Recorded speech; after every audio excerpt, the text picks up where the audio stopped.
Hi, welcome to the Listen Up Grow podcast, your daily LGBTQ plus news podcast. I am Zach Randall-Friedman. Today is Tuesday, June the 23rd. We are day 23 of Pride Month, and we have 5 days out until the New York City Pride March begins. Today also happens to be the birthday of some of the greatest minds in human history, a gay man who helped win a world war and was then destroyed by the very country he saved. We're going to talk about him. We're also going to talk about Florida cities fighting back against Ron DeSantis in the most creative ways possible, a massive first from Japan, a beloved Southern gay bar shuttered mid-Pride, and a young actress who just joined our family, and Florida politician who absolutely put a GOP attack in its place. So let's start with Alan Turing. And today is June 23rd, and it's the unofficial Alan Turing Day, the birthday. He was born in 1912. If you don't know his story, here it is briefly. Alan was a British mathematician and the father of the modern computer science and artificial intelligence. During World War II, he cracked the Nazi Enigma code, a breakthrough widely credited with shortening the war by years and saving millions of lives. And the British government repaid him by prosecuting him for being gay. In 1952, he was convicted of gross indecency under laws that criminalized homosexuality. He was forced to undergo chemical castration as a treatment. 2 years later, he died, likely by suicide. It wasn't until 2013 that Queen Elizabeth II granted him a royal pardon. In 2016, the Turnings Law was passed, extending pardons to thousands of gay and bisexual men convicted under those same abolished laws. Today, his face is on the British 50-pound note. He is one of the most celebrated scientists of the 20th century. On June 23rd, I want us to sit with that. The person who essentially gave us the modern computer, who gave us the foundation for a device you're listening to this podcast on right now, and a gay man who's persecuted to death for it. We carry that and we honor it. Next, Japan's LGBTQ plus education breakthrough. Now, some genuinely good international news, and I say that carefully because we don't get a lot of that right now. Japan has officially approved its first ever nationwide LGBTQ plus education program. The plan was adopted at a cabinet meeting and follows a 2023 law requiring the government to promote public understanding of sexual gender diversity. It took 3 years to finalize due to disagreements between supporters and opponents, but it is now official.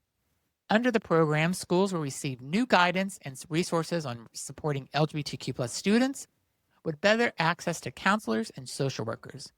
Universities training future teachers and healthcare workers will update their curricula. The government will also produce educational videos, research materials, and run regular surveys to track the program's impact. Japan is the only G7 country without same-sex marriage, so this isn't the finish line, but is a meaningful first step. And it's striking that if it's happening at the same moment the United States and other Western countries are ripping the LGBTQ plus education out of schools.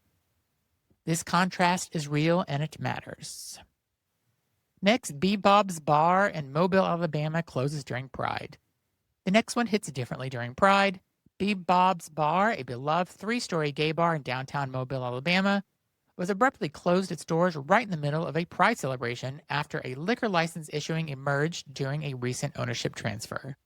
The bar had announced a full state Pride event, including a drag show expected to draw hundreds of people as part of the city's Pride Month art walk and a block party with a voter registration drive. All of it canceled.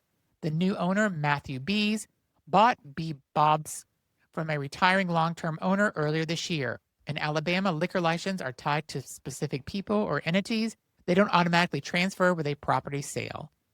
With those questions arose, they voluntarily suspended operations while the issue gets sorted out. B says he's committed to getting the bar reopened and preserving it as part of what makes Mobile mobile. And look, sometimes licensing happens, but losing a gay bar during a Pride Month in Alabama in 2026, that really does sting. Spaces like Bebop's are lifelines. We're rooting for them to get the lights back on quickly. Next, Florida cities find creative ways to defy DeSantis. So let's talk about what happens when you ban something and people still find a way. Ron DeSantis signed a sweeping anti-DEI law this year that bans local governments in Florida from sponsoring or promoting Pride events. It gives residents the power to sue affected officials over it. It's as bad as it sounds. But two cities said, hold my rainbow. In Fort Lauderdale, Mayor Dean unveiled a new Circle of Love rainbow display near Sebastian Street Beach, which is a popular LGBTQ plus gathering spot. Here's the trick. It's on a private property, not city land, and because it's on private businesses' property, the state can't force its removal. St. Petersburg went the same route earlier, installing rainbow-colored bike racks throughout the city, a vibrant way to honor the Florida's Pride street murals that were removed. Both cities had previously had their rainbow crosswalks and murals ripped up under DeSantis' orders. Rather than going quietly and into beige, they got creative. That is what resistance looks like, colorful, legal, and stubborn.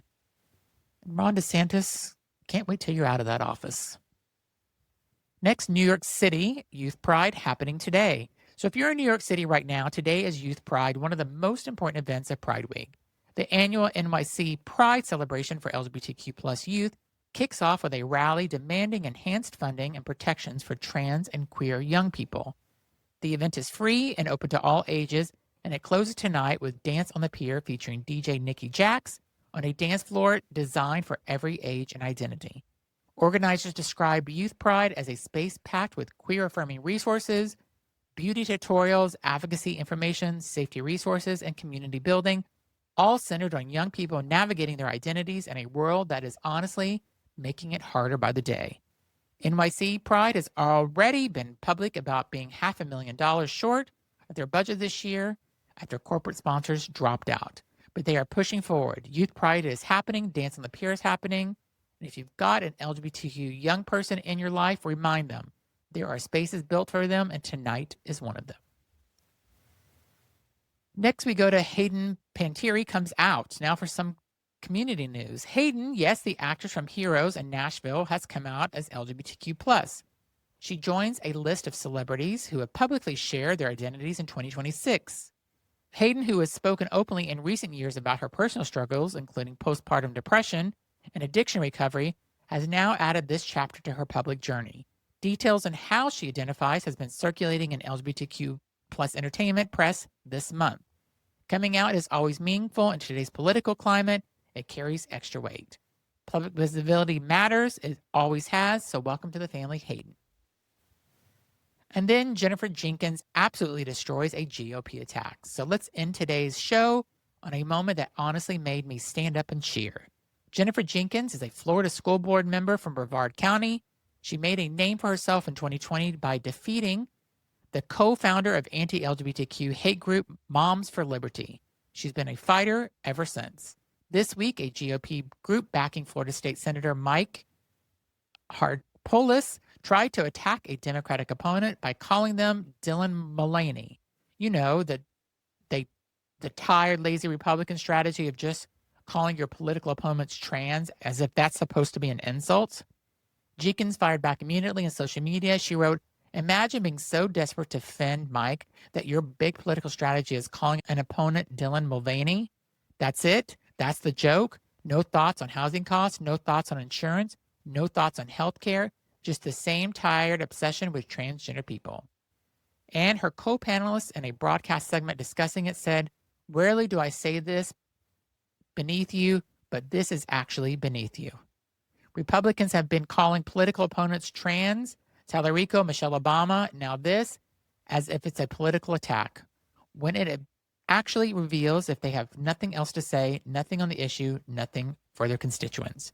Jennifer Jenkins saw it, she said it, and she put it on the record for all of us. Love that. Thank you, Jennifer, for doing that.